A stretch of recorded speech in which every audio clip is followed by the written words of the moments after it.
अस्सलाम वालेकुम, नमस्कार, सत श्री अकाल एंड गुड इवनिंग। मैं हूं आरजू काज़मी और आप देख रहे हैं पॉइंट ऑफ व्यू।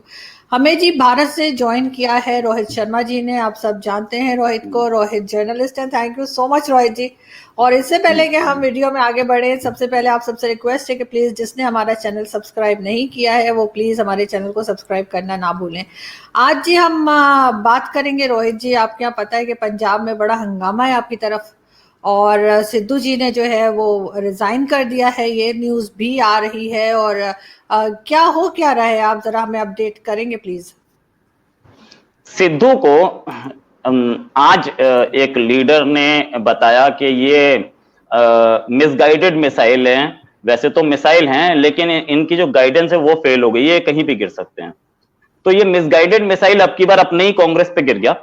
हुआ ये कि ये सिद्धू साहब जैसे ही आए और उन्होंने आ करके पहले तो अमरेंद्र सिंह के खिलाफ बगावत की। अमरेंद्र सिंह हट गए तो फिर उन्होंने एक बहुत इतने ज्यादा नोन नहीं थे, मैं अननोन नहीं बोलूंगा, लेसर नोन लीडर को चीफ मिनिस्टर बना दिया, चन्नी साहब को।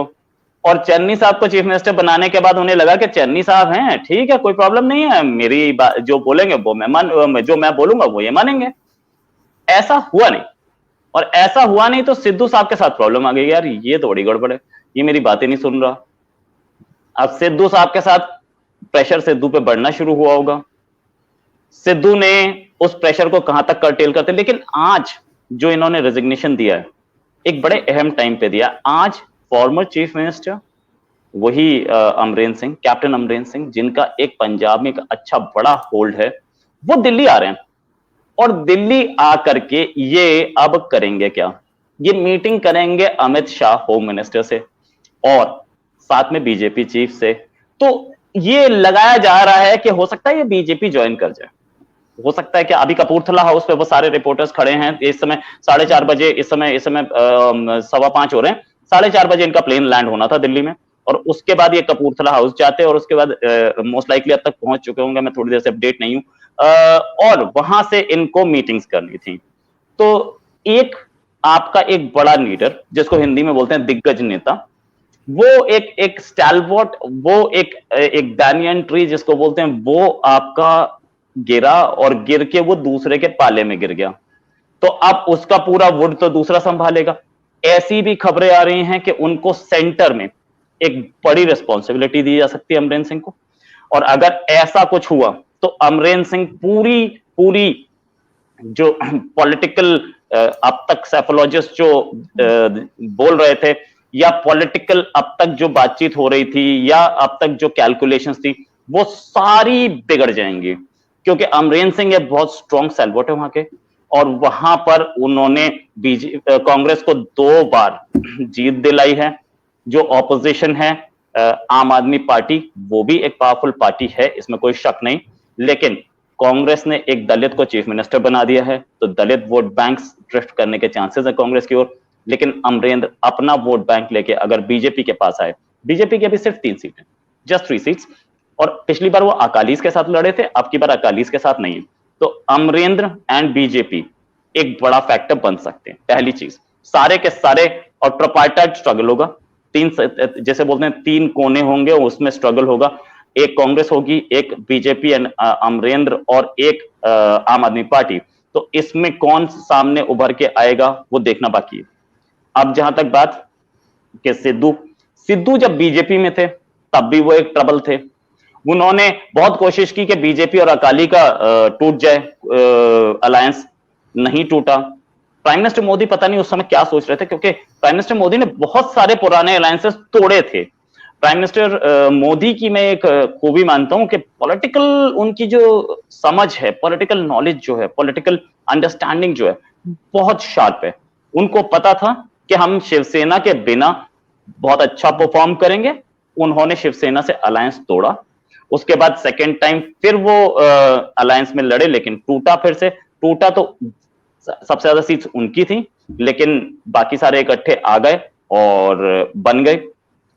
अब भी शिवसेना गवर्नमेंट गिराना कोई बहुत बड़ा काम नहीं है वहां पे, लेकिन उस गवर्नमेंट को जबरदस्ती नहीं गिराया जा रहा है, क्योंकि सबको यह पता है, बीजेपी को अच्छी तरह से पता है कि जिस दिन ये गवर्नमेंट गई उस दिन हम फुल मेजोरिटी में है महाराष्ट्र में। यही चीज बिहार में नीतीश कुमार के साथ हुई। नीतीश कुमार अलग हुए और उसके बाद नीतीश कुमार अपने आप आए, सारी बीजेपी की शर्तें मान के आए, बीजेपी के सामने सेकेंडरी रोल में आए, और उसके बाद इलेक्शन बीजेपी के साथ लड़ा तो बीजेपी ने अपने आप को सेकेंडरी रोल में रखा। और दोबारा इस समय जो गवर्नमेंट है, बीजेपी सिंगल लार्जेस्ट पार्टी है, लेकिन चीफ मिनिस्टर नीतीश कुमार है जनता दल यूनाइटेड के। So look at the political understanding कि मुझे अगर वहां पे अपनी पार्टी की गवर्नमेंट बनानी है तो मुझे किस लेवल पे झुकना है और किस लेवल पे गेम खेलना है। यही काम पंजाब में नहीं हुआ। क्यों नहीं हुआ?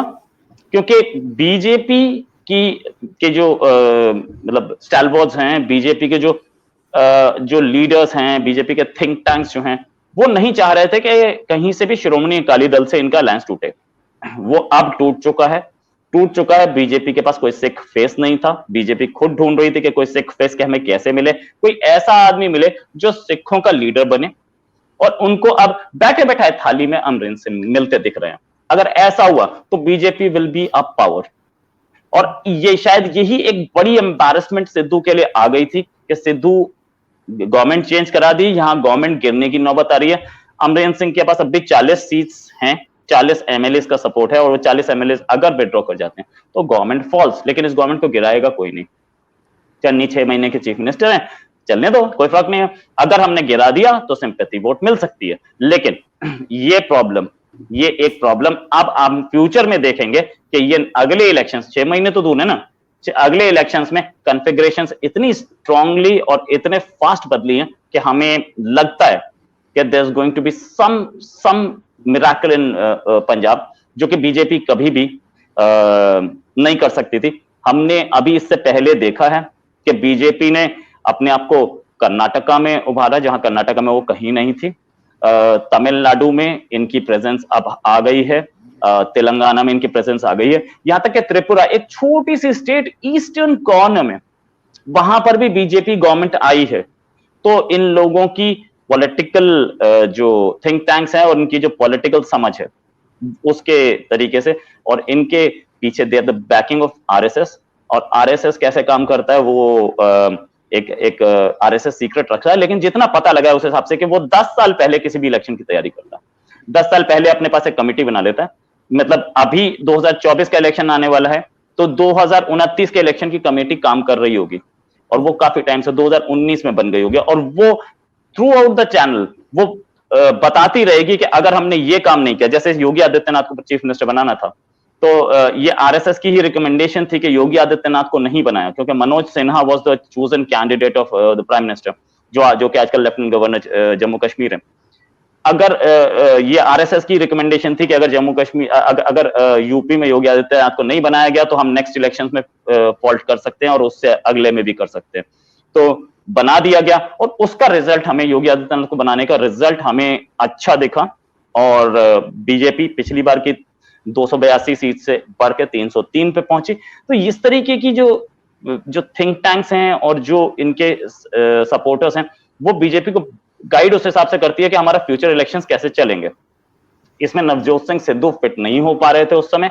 नवजोत सिंह सिद्धू खुद ही, जैसे बोलते हैं ना, बोले ना चाइना शॉप, इंग्लिश की एक सेइंग है, वो चाइना वेयर नहीं होता, चीनी मिट्टी के जो क्रॉकरी होती है, उसमें अगर एक आप बुल को डाल देंगे तो वो करेगा क्या? तोड़फोड़ ही करेगा। तो वो बोले ना चाइना शॉप है, वो जहां घुसते हैं वहीं तोड़फोड़ करके निकलते हैं। तो उन्होंने बीच में जब बीजेपी छोड़ी और कांग्रेस गए थे, इससे पहले इन्होंने आम आदमी पार्टी भी ज्वाइन करने की कोशिश की थी, लेकिन आम आदमी पार्टी ने सीधे मना कर दिया, भाई साहब आपके लिए कोई जगह नहीं है। इंडियन क्रिकेट टीम में भी इन्होंने कुछ ऐसा ही किया था। तो अब कांग्रेस को सिद्धू को लेने का जो मजा है वो चख रहे हैं।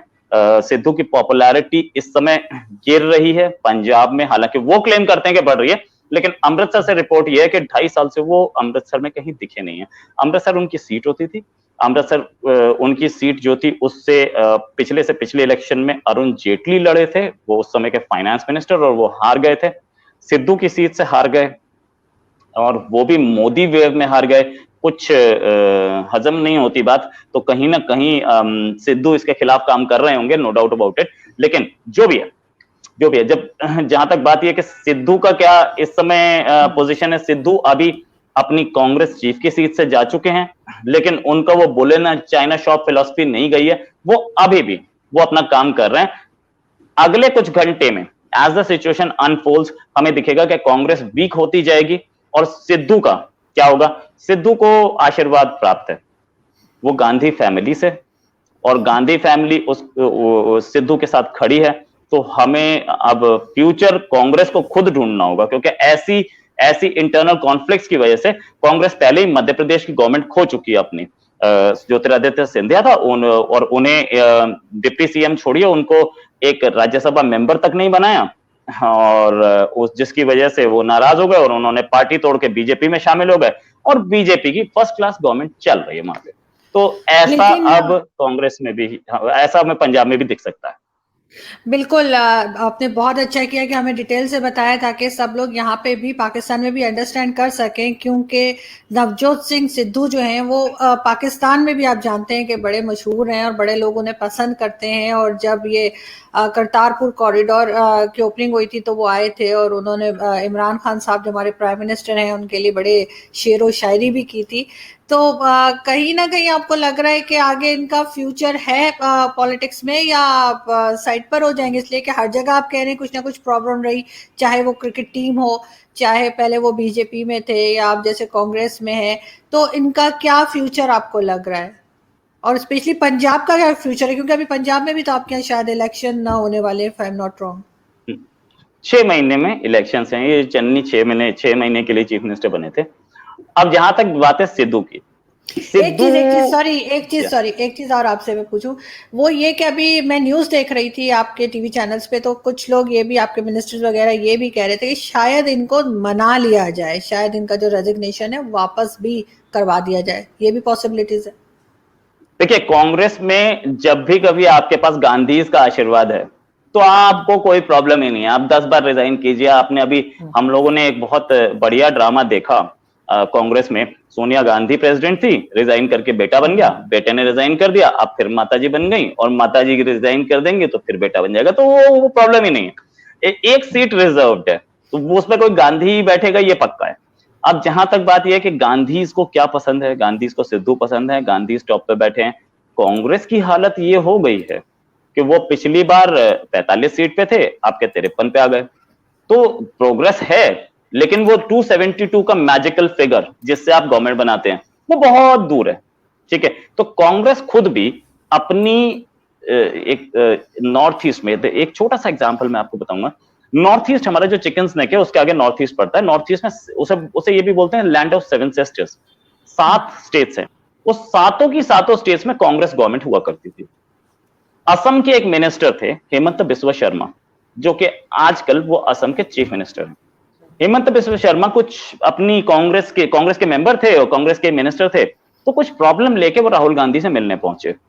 राहुल गांधी उनसे मिले जरूर, लेकिन मिल रहे थे तो ये हेमंत बिस्वा शर्मा ने बाहर निकल के स्टेटमेंट दी, मैं वहां नहीं था, कि उन्होंने बोला कि मैं राहुल से बात कर रहा था और राहुल अपने कुत्ते को बिस्किट खिलाने में ज्यादा इंटरेस्ट ले रहे थे, मुझसे बात करने में इंटरेस्टेड नहीं थे। तो बाहर निकल के उन्होंने बोला कि अब नॉर्थ ईस्ट में एक भी कांग्रेस गवर्नमेंट नहीं रहेगी, ये मेरा काम है। और लिटरली उसके 2 साल के अंदर अंदर हेमंत बिस्वा शर्मा ने सारी स्टेट्स में, कोई एक स्टेट नहीं बची जिसमें कांग्रेस गवर्नमेंट हो, सारी गवर्नमेंट्स पलट दी। और हेमंत बिस्वा शर्मा खुद इस समय असम के चीफ मिनिस्टर हैं बीजेपी से। अब ये अगर सिचुएशन है, आपके वो लीडर्स जो आपके लिए 20 साल से 30 साल से काम कर रहे हैं और काम के साथ साथ आपको आपकी वहां पे गवर्नमेंट बचाए हुए हैं, या आपको वहां पे मेजोरिटी दिलाते हैं, या वो आपकी गवर्नमेंट को बचाने में हेल्प करते हैं, तो आपके पास टाइम नहीं है उनके लिए, तो फिर कैसे चलेगा? ये ज्योतिरादित्य सिंधिया ने भी कुछ ऐसा ही बोला।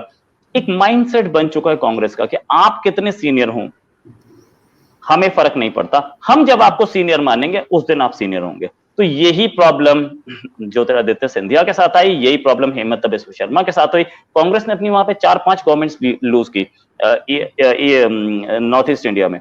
ये चीज जो है ये पूरी घूम फिर के आती सिर्फ एक चीज पे है कि सिद्धू को जो सपोर्ट है वो सपोर्ट ले कहां जाएगी, और कांग्रेस को कहीं ले जाए ना ले जाए, सिद्धू इज अ सर्वाइवलिस्ट, इसमें भी कोई शक नहीं। जब सिद्धू साइडलाइन हो रहे थे बीजेपी में तो हमें लग रहा था कि सिद्धू अब खत्म हो जाएंगे। सिद्धू ने अच्छा दाव खेला, वो चले गए कांग्रेस, और कांग्रेस में भी अब ये प्रॉब्लम है, इनका जो करियर है वो टॉपसी टर्वी रहा है। तो सर्वाइवलिस्ट तो हैं, वो कहीं ना कहीं से अपना कुछ ना कुछ निकाल लेंगे, और वो हो सकता है शिरोमणि अकाली दल भी घुस जाए, कोई पक्का नहीं है। लेकिन सिद्धू का ये है कि वो हमेशा से, वो अगर थोड़ा सा अपना नेचर चेंज करे तो वो इंडियन क्रिकेट टीम के कैप्टन भी बन सकते थे, और इस समय तो उनकी सिचुएशन बहुत बेटर थी। अमरेंद्र सिंह वाज ओवर, सिद्धू बिल्कुल एक छत्र, जैसे बोलते हैं, सिंगल हैंडेडली रूल कर रहे थे, क्योंकि चन्नी जो करंट चीफ मिनिस्टर हैं, उनका वो इनकी शायद बातों पे नहीं चल रहे थे, या पोर्टफोलियो लोकेशन इनके हिसाब से नहीं हुआ था, इसलिए नाराज हो गए। ऐसा ही बताया जा रहा है कि नाराज इसलिए हुए कि पोर्टफोलियो लोकेशन, और वो उनकी बातें नहीं सुन रहे थे। तो चन्नी उनकी बातें सुनेंगे क्यों? 6 महीने का टेन्योर था, 6 महीने में उन्होंने जो करना था वो करते, और नेक्स्ट इलेक्शन चन्नी के ही उसमें होता है, एक दलित लीडर उनको प्रोजेक्ट किया गया था। तो सिद्धू जट से होते हुए अपनी एक स्ट्रॉन्ग होल्ड रखते थे, और सिद्धू को अभी कांग्रेस निकालने की वो करेगी नहीं। अमरेंद्र अभी जाते दिख रहे हैं, सिद्धू जैसा लीडर भी बाहर हो गया, तो जट 6 तो उनके साथ नहीं है, और जट 6 एक साइजेबल वो है, साइजेबल चंक है। Dalits are again with them. अगर अमरिंदर सिंह और बीजेपी, जो कि एक मैसिव हिंदू वोट बैंक की ओर नजर रखती है, अगर ये दोनों साथ आते हैं तो भी फायदा हो सकता है, और बहुत फायदा हो सकता है बीजेपी को और कांग्रेस के लिए, क्योंकि बहुजन समाज पार्टी जो कि लो कास्ट वोट बैंक पे नजर रखती है, वो शिरोमणि अकाली दल के साथ अलायंस में जा रही है, आम आदमी पार्टी के साथ अलायंस में जा रही है। उसका अपना एक वो है, उसका अपना एक, अब मैं स्किप कर रहा मेरे दिमाग से वो किसके साथ अलायंस में, सॉरी फॉर दैट, लेकिन उसका अपना एक अलग होल्ड है। वो दलित वोट बैंक अगर अपने साथ ले जाती है तो चन्नी इसमें फेल हो जाएंगे। तो ऐसे में सिद्धू की इंपॉर्टेंस कांग्रेस में और बढ़ जाती है। तो अभी हमें नहीं लगता कि सिद्धू को कांग्रेस निकालने की पोजीशन में है। बिल्कुल ठीक। यहाँ पे मैं बहुत शुक्रिया अदा करना चाहूंगी कि आपने ज्वाइन किया और हमें अपडेट किया, और आई होप कि हम जल्दी जैसे जैसे इसमें आगे बढ़ेगी ये बात, और कोई और हमारे पास न्यूज़ आई तो हम आपसे कांटेक्ट करेंगे, और आई होप कि आप हमें इसी तरह से समझाएंगे, क्योंकि पाकिस्तान में भी बहुत से लोग हैं जो जानना चाहते हैं कि इंडिया में जो पॉलिटिकल पार्टीज है उसमें क्या कुछ चल रहा है, इसलिए कि आप लोगों की तो बहुत होल्ड है पाकिस्तान पे, लेकिन हम लोगों का थोड़ा सा वीक है, तो इसलिए हम लोग भी उसके ऊपर काम करने की कोशिश कर रहे हैं। Thank you so much Rohit ji कि आपने ज्वाइन किया, बहुत शुक्रिया, थैंक यू।